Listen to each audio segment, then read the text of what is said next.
Okay అమ్మ, బనకచెర్ల ఎవ్వరికి నష్టం లేదు. కొంతమంది మాట్లాడుతున్నారు, ఇది కరెక్ట్ కాదు.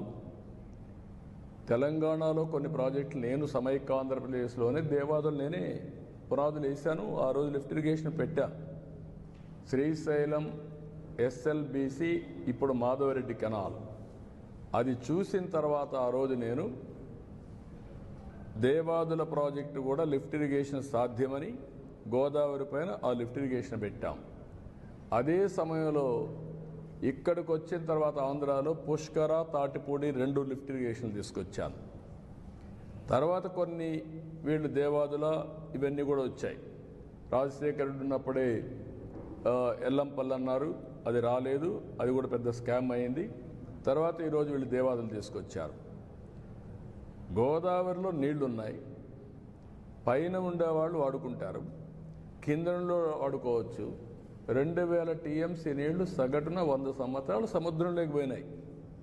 సముద్రంలోకి పోయే నీళ్లు ఒక 200 టీఎంసీ ఇక్కడ కానీ అక్కడ కానీ వాడుకుంటే రాష్ట్రాలు బాగుపడతాయి, తెలుగు కమ్యూనిటీ బాగుపడుతుంది, నీటి సమస్య పరిష్కారం అవుతుంది.